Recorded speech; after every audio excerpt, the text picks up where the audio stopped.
महान लोगों के महान सपने जरूर पूरे होते हैं। हाय गाइस, मैं धर्मविमल आप सभी का एक बार फिर से स्वागत करता हूँ। कैसे आप सभी लोग? आई होप आशा करता हूँ अच्छे ही होंगे। तो आज के अपनी वीडियो में हम करेंगे जेपी गिलफोर्ड साहब ने जो हिंदी के प्रकार बताए हैं उसको पढ़ेंगे। जो जेपी गिलफोर्ड साहब है उन्होंने ही कह सकते हैं बुद्धि के सबसे ज्यादा जो प्रकार दिए हैं वो दिए हैं जेपी गिलफोर्ड ने। 3D आयामी बुद्धि, तो इस प्रकार के कई प्रकार जो दिए हैं वो जेपी गिलफोर्ड साहब ने ही दिए हैं। ठीक है, तो जेपी गिलफोर्ड साहब ने दो महत्वपूर्ण टॉपिक और दिए हैं, वो है आपका डायवर्जन और कन्वर्जन, अपसारी और अभिसारी। सीटेट के माध्यम से 1 से 2 नंबर हमेशा से पूछा जाता है। 2011 से जितने भी एग्जाम हुए सभी में अपसारी और अभिसारी से क्वेश्चन आया है। तो अगर आज की अपनी वीडियो देख लेते हैं तो आपका 1 से 2 नंबर क्या हो जाता है, पक्का हो जाता है। ठीक है, तो जेपी गिलफोर्ड साहब को पढ़ेंगे हम।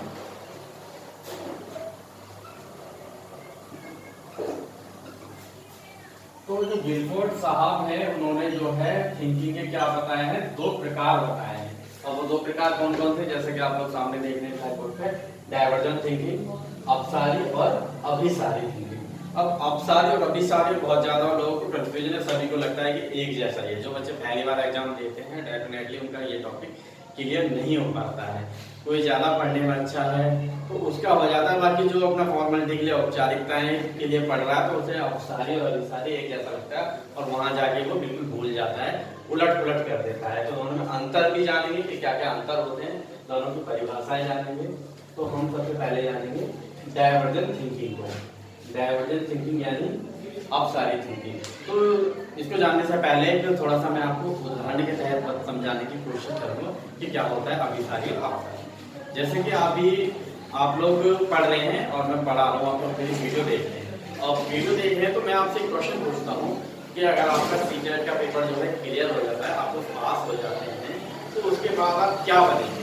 तो ज्यादातर जो अभ्यर्थी है, ज्यादातर क्या सभी का एक ही आएगा कि हम लोग क्या बनेंगे, टीचर बनेंगे। हम सीटेट पास करने के बाद क्या बनेंगे, टीचर बनेंगे। तो इसके बाद मैं अपना क्वेश्चन को चेंज करता हूँ। अगर मैं पूछता हूँ कि आप मान लीजिए आपने सीटेट का पेपर जो है पास कर लिया और आपकी नौकरी लगी, किसी की दिल्ली में आपकी नौकरी लगी। अब अगर आप पहली बार क्लास में जाते हैं तो वहां जाके आप लोग क्या करेंगे? तो सभी बच्चों को क्या आएंगे, अलग अलग प्रकार के जो है आंसर आएंगे। आंसर कैसे आएंगे? जैसे कि कोई बच्चा अगर ज्यादा इंटेलिजेंट है पढ़ने में और उसे पढ़ाने में रुचि है तो वो क्लास में जाएगा और बच्चों से क्या करेगा, अच्छे से उनसे आसनार पूछेगा, ABCD पूछेगा, गिनती पूछेगा, पहाड़े पूछेगा और बच्चों को क्या करेगा, पढ़ाने में लग जाएगा। लेकिन एक दूसरा छात्र जो मौज मस्ती मतलब सही है, अच्छा व्यक्ति लेकिन मौज मस्ती में रहता है, तो वो क्या आंसर देगा कि मैं पहली बार जाऊंगा क्लास में, खुशी का दिन है तो मैं तो अपनी गर्लफ्रेंड के साथ क्या करूंगा, व्हाट्सएप पे चैटिंग करूंगा, वार्तालाप करूंगा। तीसरा कहेगा कि मैं जाके पहले वहां पे देखूंगा कक्षा का माहौल कैसा है, वातावरण कैसा है, बच्चे पढ़ने वाले हैं या नहीं पढ़ने वाले हैं, तो सारी चीजों को जानूंगा। चौथा कुछ और कह सकता है। तो ये 2 प्रकार हुए। अब 2 उदाहरण दिए, अब 2 उदाहरण में कौन सा अपसारी का कौन सा अभिसारी का, इसके जानने के लिए आगे वीडियो को देखिए। तो अपसारी, अभिसारी कौन सा जाएगा, अभिसारी में जाएगा दोस्तों जिसका क्या है, एक आंसर निकल के आया। जैसे कि मैंने कहा था कि सीटेट पास करने के बाद आप क्या बनेंगे, तो बच्चों ने जवाब दिया हम लोग क्या बनेंगे, टीचर। तो उसमें जाएगा क्या, अभिसारी। क्या जाएगा उसमें, अभिसारी जाएगा। और दूसरा जिसमें अलग अलग आंसर निकल के आए थे तो उसमें क्या जाएगा, अपसारी जाएगा। यानी क्या, डायवर्जन यानी सृजनात्मकता कह लें या डायवर्जन कह लें, अलग अलग जो आंसर आए थे उसमें जाएगा अपसारी। तो ये याद रखना है, अगर एक क्वेश्चन है किसी चीज का तो वो किस में जाएगा, अभिसारी में जाएगा। अलग अलग आंसर है तो किसमें जाएगा, वो जाएगा आपका अपसारी।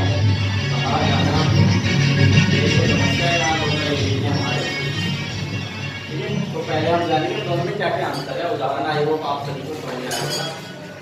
हिंदी में इनके जो है अपसारी और अभिसारी के अलग अलग नाम हो सकते हैं लेकिन इंग्लिश में एक ही नाम रहेंगे। तो इस चीज को ध्यान रखना, डायवर्जन और कन्वर्जन को। डायवर्जन यानी कि अपसारी यानी क्रिएटिविटी यानी सृजनात्मकता।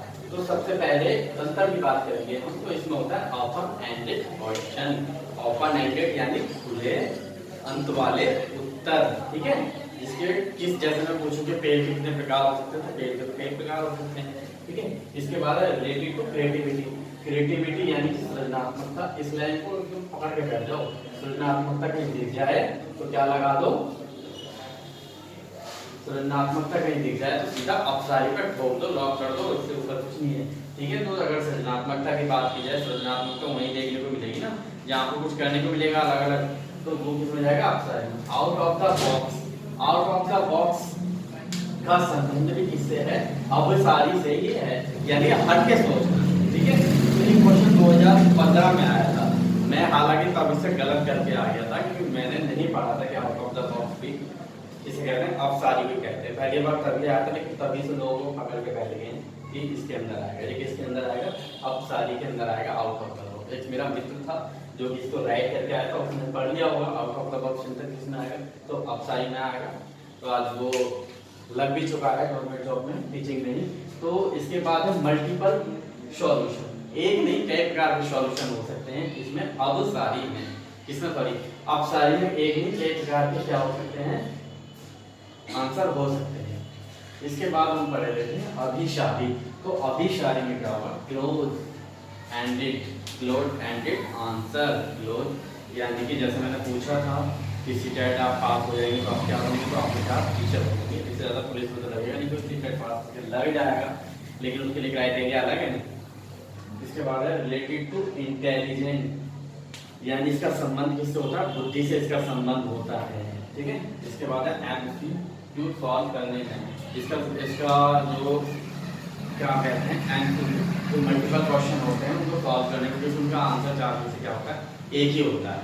ठीक है, इसके बाद है लिमिटेड सॉल्यूशन, लिमिटेड सॉल्यूशन होते हैं इसलिए, जैसे मैं कहूँ भारत का जो राष्ट्रीय गान है उसको गाने में कितना टाइम लगेगा, तो आप कहेंगे 52 सेकंड, राष्ट्रीय गीत को कितना लगा, 1 मिनट 5 सेकंड, तो एक ही आंसर निकल के आया। इसके बाद मैं कहूँ कि भारत में जो है गंगा नदी कहाँ से बहती है, तो आप अलग अलग जगह बताओगे, ठीक है, उत्तराखंड के गंगोत्री या वहाँ से निकलती है गंगा नदी, फिर उत्तराखंड में बहते हुए यूपी में जाती है, फिर इलाहाबाद में फैलते हुए, और लास्ट में बंगाल में तो पद्मा कहते हैं, कहीं कलकत्ता में हुगली कहते हैं, तो अलग अलग तो आप बताओगे तो वो किस में जाएगा, वो जाएगा ऑप्शन। तो आई होप आपको समझ में आया होगा आज का टॉपिक, और काफ़ी इंटरेस्टिंग टॉपिक था, अच्छे से आपको समझ में आया होगा। अब आप क्वेश्चन आंसर करके देखिएगा तो सारी चीज़ें आपको क्लियर हो जाएंगी। तो अपना टॉपिक आपके अच्छे से मैं पढ़ा दिए हैं, अब आप क्वेश्चन आंसर करिए। तब तक के लिए धन्यवाद, सभी को मिलते हैं नए टॉपिक के साथ, तब तक के लाइक और सब्सक्राइब करना, धन्यवाद।